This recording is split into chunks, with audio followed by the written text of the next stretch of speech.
Welcome to Cosmic Roadmap. I'm your host, Melissa Lambor, Reiki Astro Geoguide and best-selling author. Have you ever wondered where in the world you should be? This podcast is about bridging cultures and helping the endless wanderer find their purpose and place in the world. Hear stories from digital nomads, avid travelers, and aspiring globetrotters, and learn how they discovered where they were destined to be and build their legacy. If you're curious about astrogeography and where you're meant to be on the planet, go to cosmicroadmap.com to download your free passport to purpose. Welcome to the second season of Cosmic Roadmap. I'm coming at you from Bali, Indonesia. I am your host, Melissa Lambor. My special guest today is Alma Carmina Márquez. They are a multimedia artist and brujx based in Oakland, California. As a first-generation Mexican-American, their work reflects a state of being in between worlds. Drawing from Nahua, Basque, and Sefardí magical traditions, as well as their vivid dream landscapes, they explore ancestral communion, gritty sensual power, and possibilities in floral masculinity. Their work is concerned with integrating the dark regenerative principle and conjuring other than human communication to reveal the imminent, animate world.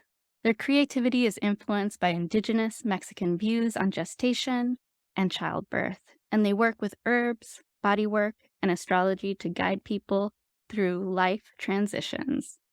We met through Indigescuela Kinship Circle by Indigimama, and I also had the pleasure of guiding them last year through their astromaps in my group experience, Passport to Purpose. So thank you so much for being on today. How have things been since our session and Passport to Purpose? Thank you so much for having me, Melissa. Things have been, I will not lie, they've been a lot of deep transformation. Yeah, just like the whole gamut. Saturn return is definitely a time in which that's been known to happen. Yes. Uh, And you live on your yeah, Saturn line, right, in yeah. Oakland, Yeah. which is something that So, we discussed, which has a lot to do with feeling overworked, with really pushing yourself to the limit. So that's probably something that you're encountering. yeah.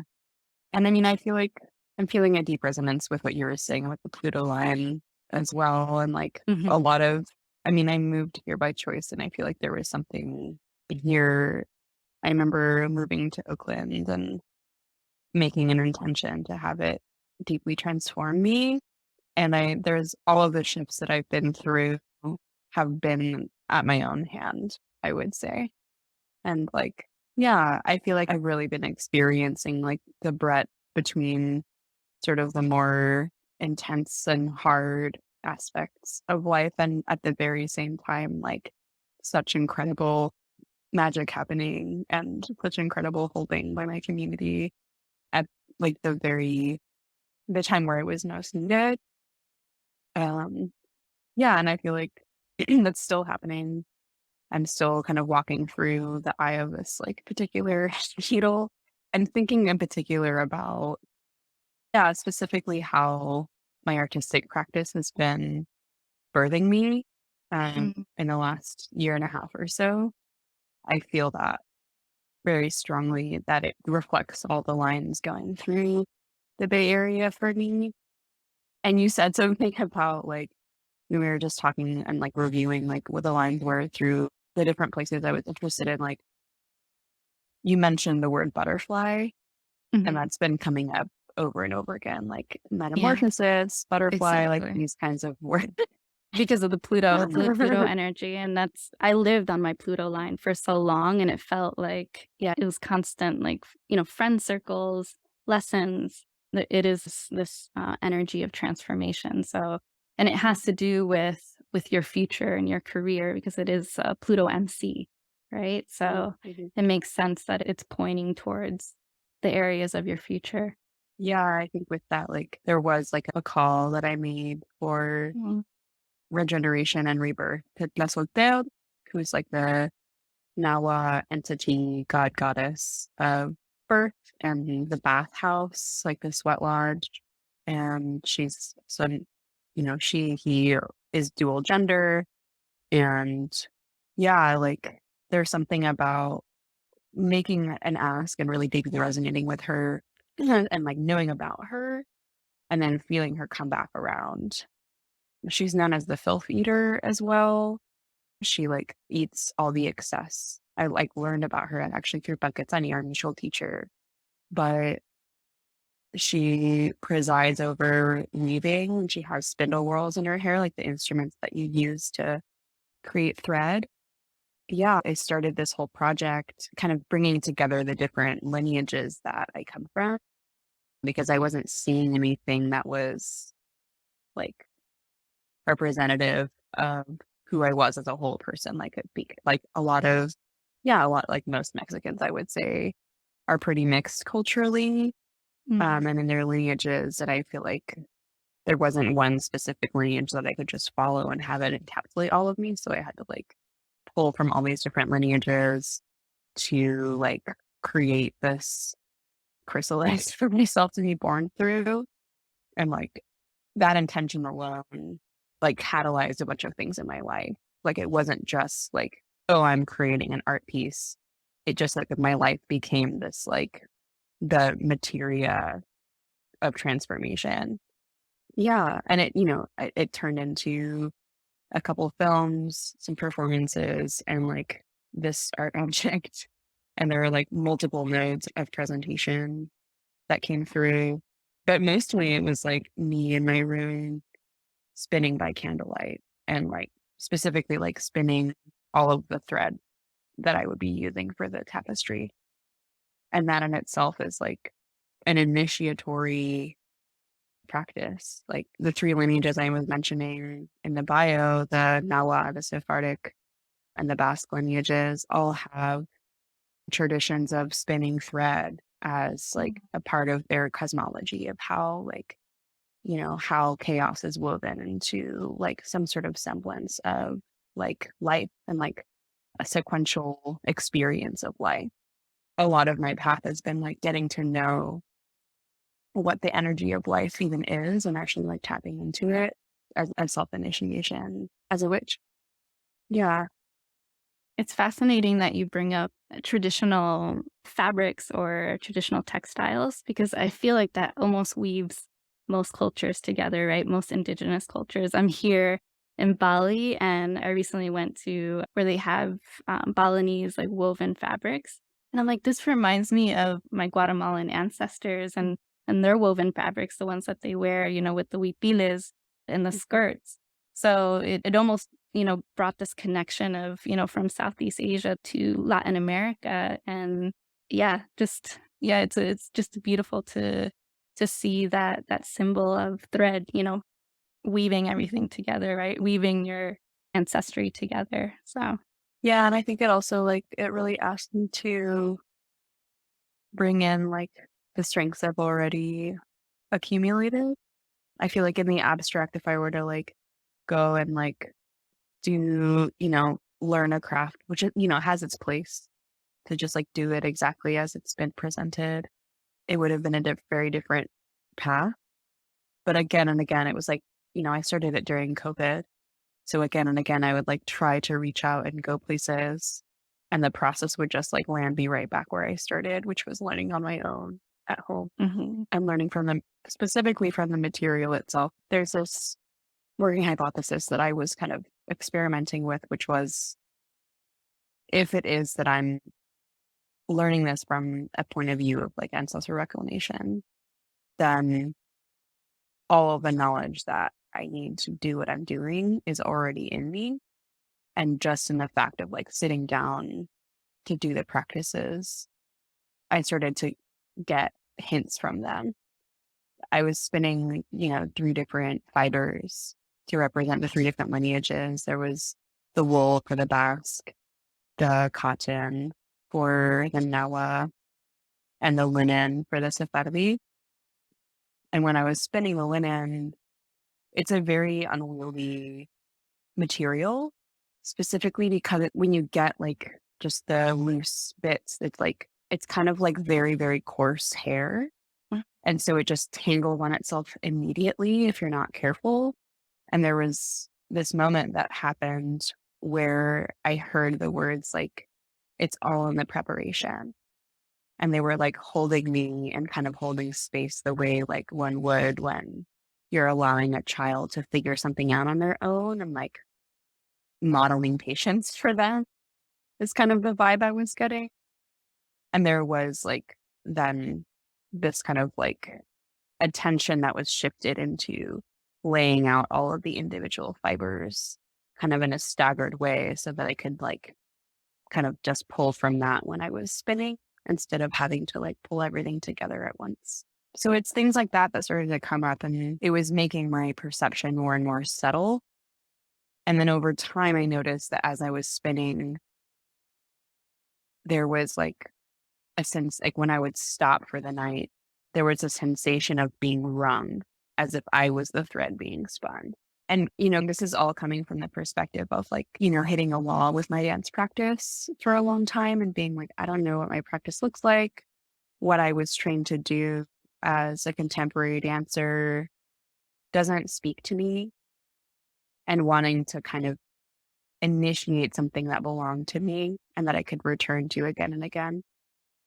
And I worked with a friend of mine, Estrella Supernova, who's a really incredible choreographer and mover and space holder, who's also actually Guatemalan. And they were kind of holding space for me to initiate this practice.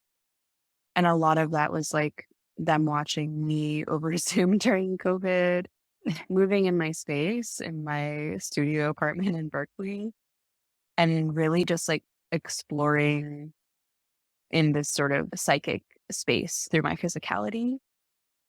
And I remember this moment where I realized that like the activation that happens in my hands when I'm dancing has been manipulating energy like threads this whole time. And I was like, what if I materialize these threads and like work with them on a physical level and kind of like help myself come into physical reality through these threads. And I was taking a class with Marquez about, a ritual closing of the hips after pregnancy. And it was a whole training for that. And she was talking about the traditional rebosos. They're like these shawls that you use for the ritual closing of the hips. And they're And they usually have, woven, right? exactly, yeah. They're woven on a backstrap loom Mm. traditionally, which is seen all throughout the Americas in different ways. And she was talking about the backstrap loom is on one side is connected to a tree, and on the other side is connected to the hips. And so what happens is that the design, like the weaver pulls the design from the stars through the tree and grounds it with the matriz, with the womb through the hips. And what happens in between the tree and the hips is it's where the loom is where the design lays. And there was something really important to me about that format and about connecting with trees that way, connecting with my lineages that way, and really grounding it and being like, instead of being split apart into all these parts of the world, all these traditions, like having them interplay and work with each other and even just get to know each other. Yeah, it was really transformative. And I think just I'm realizing now, like I was doing ancestral elevation work in the tradition of Ifa in a way that was kind of synthesized and adapted by someone called Daniel Four. And a lot of like the the pieces that come towards the end of elevating each line is the synthesis and is the like bringing together. And it feels like a zipper where you like zip all the pieces and they like kind of fit in with each other and uphold each other. And I feel like I'm only still feeling the repercussions of that sort of talismanic object spell. I was able to perform it in, November for, I think, third time. There were like all these like sequential sort of performances and videos I did. The one in November was the one where I finished the tapestry on stage and cut it off the loom and then kind of went into like this ecstatic trance state of like seeing what this rebozo does and how it works as a magical object. And I ended up making two different portals in the rebozo. And one of them ended up going over my head, and the other one I could fit my whole body through. And it was like I was over and over again, like going through these cycles of, I don't know, these like shifting of different timelines, or it was almost like reliving on a infinitesimal scale what it feels like to move in and out of different lifetimes and kind of in the blink of an eye, like have a continuity of consciousness throughout that, or, move in and out of different like perceptual states. Yeah. I feel like a lot of where that's shifted now is like an embodied sense of being that tapestry. Like I do have tapestry still, but there's something about cutting it off the loom that was like pretty, yeah, it felt pretty significant in this way of like being born. Because Coming off and the loom and being like, and it makes complete sense also, right? Because that's in Oakland, right? In the area that you're living, and the Pluto energy Mhm. being that transformative metamorphosis energy that we were talking about. So it makes complete Mhm. sense. And yeah, I love how it kind of goes hand in hand with the energy that you're living alongside. And how has that shift helped you in your life now? Like where do you see yourself going? What energies are you connecting with other than the energy in Oakland? I know that we were talking about a few energies in Europe, possibly in Mexico. Is that shifting now? Well, I feel like a lot of that is shifting. Like, feels like once, as I've had sort of a more embodied sense of like, okay, I am like a synthesis of these energies and like getting to know the self in isolation, which I think a lot of us are doing during the pandemic and kind of exhausting my capacity to learn on my own. It's been a kind of more like reaching out into being like, how can I learn about myself through others? How can I learn about myself through visiting the places that my ancestors are from? And I grew up, visiting Mexico my whole life, but I feel like there was something really different about going of my own accord to get to know the place and the culture aside from going to see family, getting to know like the natural environment, and kind of going on like a quest in a different way than just kind of like being taken in and like all of my, my decisions being made for me and like being indoors a lot of the time. So these last two trips I've taken in the less than a year to Oaxaca have been super, super transformational, and a lot of it just like recognizing people's mannerisms, people's like or sense of humor or like values that I feel like are really implicit in me that I didn't even realize were Mexican. I was like, oh, like so all of these things I thought were part of my personality are actually just because I'm Mexican. Oh, right. Specific things do you remember? I mean, it's just an I feel like I had a lot of occasions where I was just like, we just get each other. Like, I don't have to explain myself Yeah. in a lot of ways. And then, like, when I went most recently to visit my teacher, Doña Queta Contreras, I became pretty close with her daughter, Norma, they're both older. I wouldn't say her daughter is like my age by any stretch of the imagination, but she's also my teacher, is what I'm trying to say. And there was this like moment where the things she was teaching me that were very much like, I feel like in the States were like codified information, or were like kind of this like, I don't know, you had to like be introduced to the pretense of Mexican medicine to then learn the technique, was just very like, this is obvious and normal. And the work then was to like recognize how powerful it was.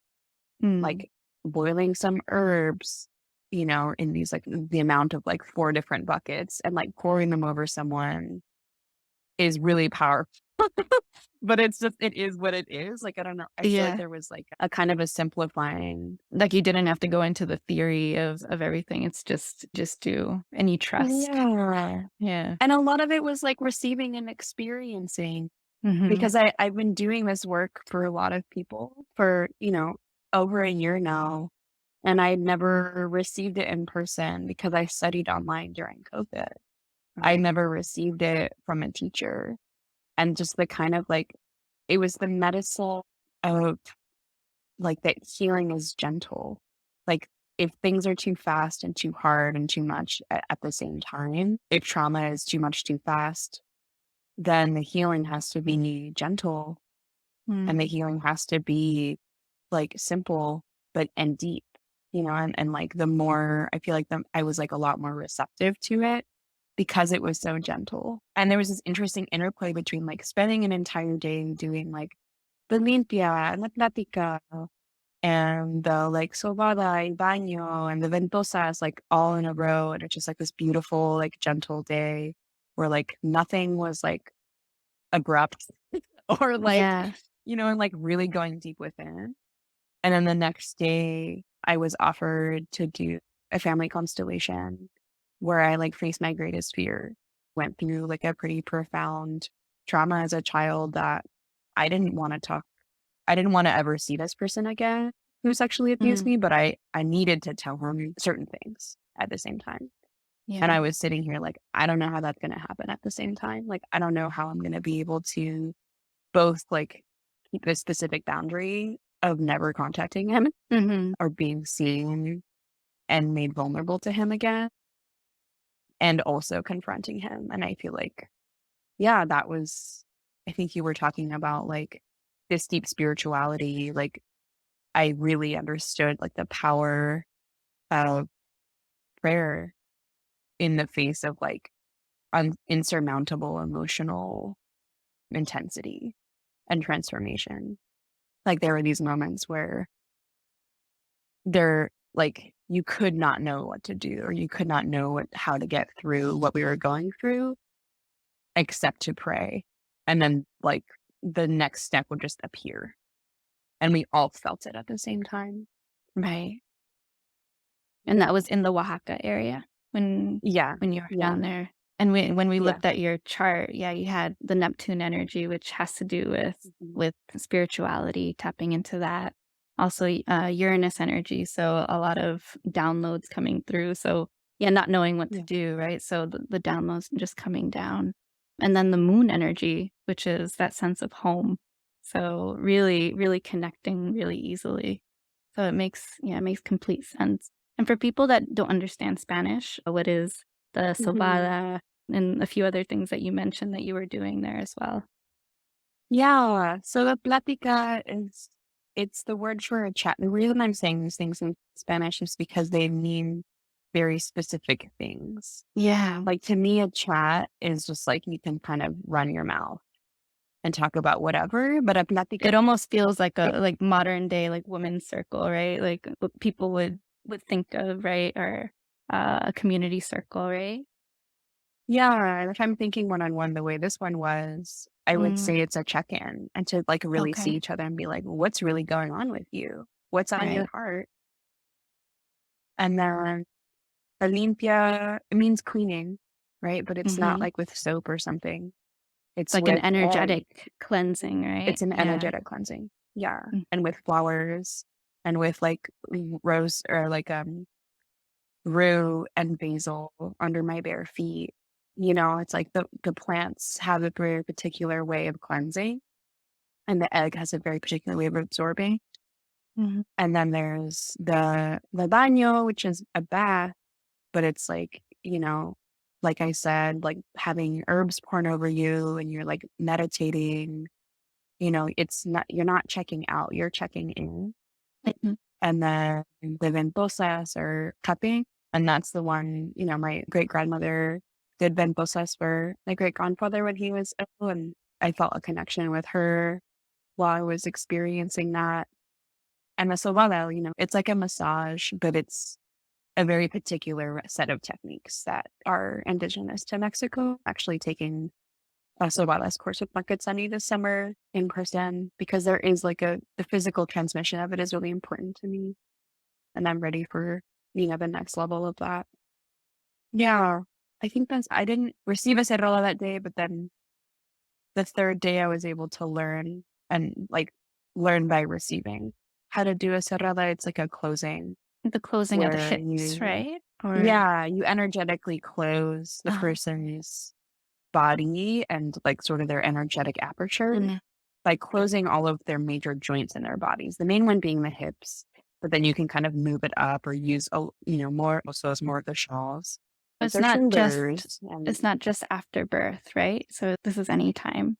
Okay. yeah, anytime when there's been a profound like opening energetically, or a shock to the system. Like if you, after you do the care for them, you want to like close them up to be able to literally integrate and to bring in. And it does come from a sort of technology around birthing in particular, because there is such a physiological extreme opening to be able to give birth. But it's applicable to all kinds of life transitions. Amazing. And you've also transitioned into doing astrology, right? Doing natal charts. Yeah. Yeah. And talk about how you dove into that, because I know when we first spoke, you were really interested in the astro maps and astrocartography, and that's how we connected. But yeah, what are you doing now with astrology? Yeah. So with astrology, I interestingly, the day I came back from Oaxaca, there was a lot of, I mean, even while I was there, like I came as like a student and people would receive me like, oh, like you're a teacher, like what do you have to teach us? And it was a lot of like activating sort of the lessons I have and not just hoarding my information and my experience. And so right when I was on my way back from Oaxaca, three people texted me, one of them being like, "Hey, do you do limpias? Like, how much do you charge?" Another one being like, "Hey, I'm interested in an astrology reading. How much do you charge?" And the third one wanted to do plant medicine and also like had, wanted me to like trip sit them basically. And asked also was just like, "Hey, I want to do an exchange for this. How much do name your price?" And that like sort of the fact that there were three of them made me be like, okay, I have to like really listen to this and bring in like what I've learned. And so since then, like there's been a sort of like explosion of people like being like, yeah, like read our charts. I've been reading charts for such a long time in like a way where I've been like, oh, I'm just learning, like la la la, like, oh, Right. we're having to blow up But you cosmic never like took that's it super. seriously. Yeah. Yeah, Yeah. I took it seriously, but I didn't For monetary acknowledge exchange, like the seriously. worth. Yeah. Yeah. Yeah. Yeah. I think people sensed energetically that I was ready to be of service in that way and like a different level that I had been. And that's been really panning out really well. I feel like it's something that I really enjoy doing. And I also like, there is such a clarity when we're in the reading space that has been really incredible to witness, and such a space of like enshrouding some pretty difficult things in divine love. Like most of the people that I know have been going through or just went through their Saturn return. And also, like, I've been having a lot of people come to me with themes of being like, I'm an incredibly creative person. And I have these specific like blocks that feel really insurmountable to me being able to express that. And like going in all kinds of like really unexpected places to find the information needed, which has been really, yeah, really incredible. Yeah, it's beautiful when people start reaching out, because then that's when you realize like, "Oh, I have this gift that I'm supposed to be sharing." And that's kinda how I, like, stumbled Yeah. into astrocartography as well, so and what is the next, like, pilgrimage that you see? I know that we were talking about going to Basque country. Is that the next big trip? Oh my God, I've been so into this question of my friend asked me last night. She was like, Hey, what are you working on next?" I was like, "Next." Yeah. So excited. I'm like, I don't know, this question right now, I feel it's just like funny observing myself be so excited about this. Like, okay, wow. I really like the entire time I was in the Basque Country, like so many or I was in Oaxaca, so many people were like, you need to go to the Basque Country, meeting people who currently live in the Basque Country. Like this teacher in Norma was like asking me, like, when you came in, like, I was like, this person is a witch, but their sense of their gifts is going to progressively come out as they're doing their work. I like responded, I was like, yeah, I like to have some Basque and some Gitana like lineages on my mom's side, especially. And she was like, yeah, yeah, that's what I'm seeing in your face. Like when you came in, I was like, this person's already like a bruja, like Exactly. has this within them, and you need to go and like get to know the place. And my homie was like, I was like, I don't know what to do when I'm there. Like, I don't know how to plan a trip. Yeah. I mean, my friend was asking me what I want to do there. And then when I really synthesized it down, I was like, I have felt my whole life when I go into like a particular kind of wooded area that I'm living in some kind of a storybook version of my life. in a way where like, I don't know, like the magic is really palpable and I can like dream. And like, there is something about that. I was saying like, I need to go to the enchanted forest of the Basque country Mhm. to become real. Like there's a part of me that is like relegated to fantasy that I need to connect with while I'm there. It's beautiful. And how can people connect with you? Do you have any offerings? Obviously, you're stepping into your gifts. Yeah, what is coming up for you and what do you see in yeah, in all the beautiful offerings that you want to give?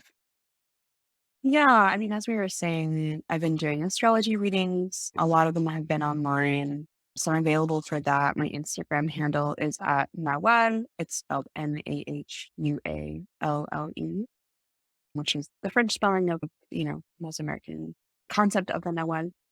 And then the other thing is I'm a performer. I particularly like to perform in spaces that merge the worlds between like queer expression and cultivating animism and spaces that are highlighting Mexican and Latino voices.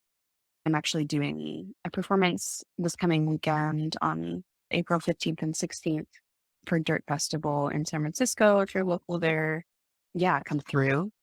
I just became part of a dance company called Xochipilli, which has been super a beautiful blessing to be asked to be a part of. The choreographer Hector and I have been working on some material together that we've been able to share and continue sharing this month about like how the earth's, way of communicating with herself is through the insect realm and kind of bringing out the sort of the spirit from which the insects emerge into like awareness in the human realm in like this queer way. Like a lot of the edits and like corrections he was doing towards the end was like, yeah, like do that, but like make it gay. And I was like, okay, I know exactly what you mean. Yeah. So it's been really a pleasure, a blessing to be able to participate. I mean, the translation for Sefardí is the flower prince. And that's a lot of how I like identify my gender is I look like a floral prince. And I was like, are Right. you kidding me right now? Like, is this what I'm being asked to do?